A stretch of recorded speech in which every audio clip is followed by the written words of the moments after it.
Mød de to venner, Brejling og Schmidt. De har været ude at få en øl. Nu er de på vej hjem, og samtalen forløber. Men hvorfor hjem så tidligt? Bare fordi... Første aften ude i overvis, og så vil du allerede hjem kl. 10. Ja, lidt uroligt, tror jeg. Det undrer mig også lidt, hvordan du har båret dig ad. Altså, nu har jeg prøvet at lokke dig ud til en enkelt øl i overvis. Og når det endelig er lykkes, så skal du selvfølgelig tidligt hjem. Jeg skal gå ud for, at der sker men... Hvad gjorde du? Puttede du sovemiddel i din kones kaffe? Det ville ikke have været fair. Du skal tidsnok få min hemmelighed at vide.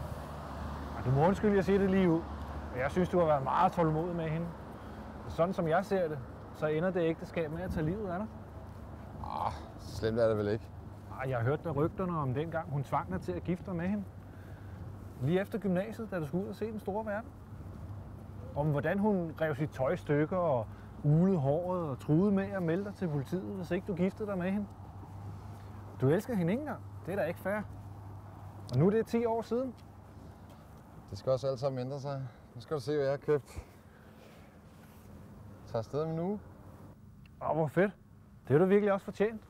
Men vil hun ikke prøve at lave vrøvl? Prøve at forhindre dig i at tage afsted? Hun vil slet ikke vide, at jeg er væk. Det er der ingen, der vil. Kun dig. Okay. Jeg vil ønske, at jeg kunne tage med dig. Ja, dit ægteskab er jo heller ikke lige frem nogle dans på roser. Nej, jeg har giftet mig med en kvinde, der er alt for omklamrende. Jeg mener, efter flere års ægteskab er der vel ingen grund til at ringe 20 gange om dagen, bare for at snakke sukkersnak.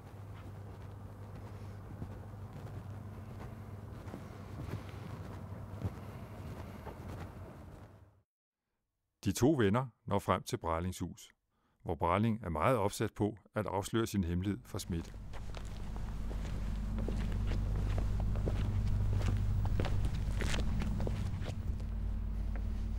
Nå, er du parat til at se min hemmelighed?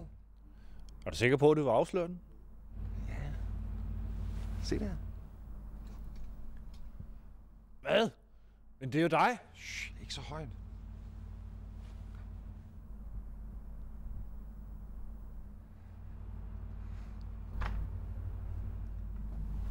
Er det din tvilling, eller hvad?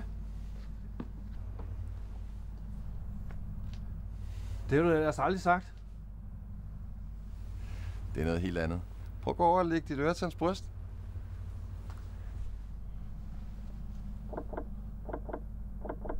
Det kan ikke passe. Er det muligt?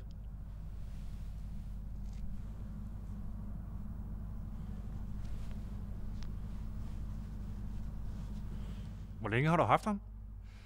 Jeg købte ham for en måned siden. Jeg har min kasse nede i kælderen. Der kigger konen aldrig.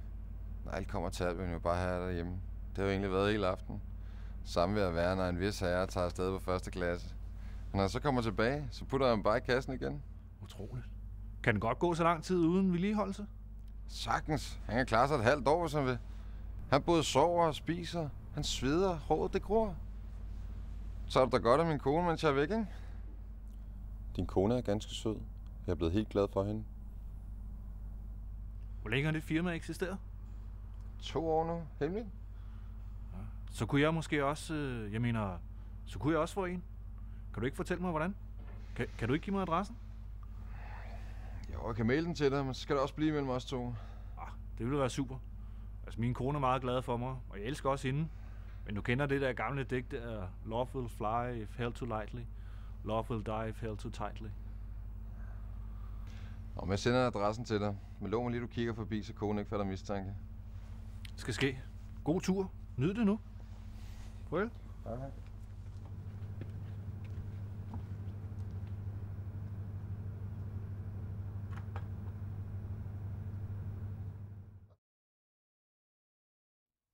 Efter at Schmidt har mødt Brejlings klon, er han fast besluttet på at erhverve sig en selv.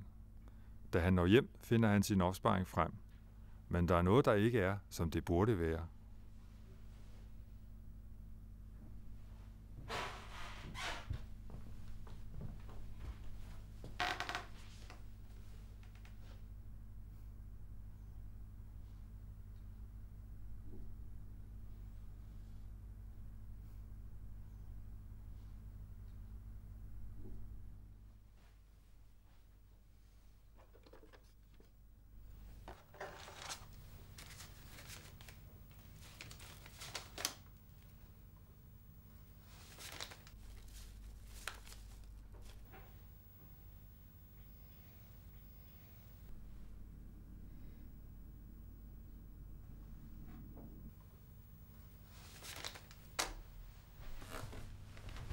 Hvad har du gjort af mine penge, kvinde?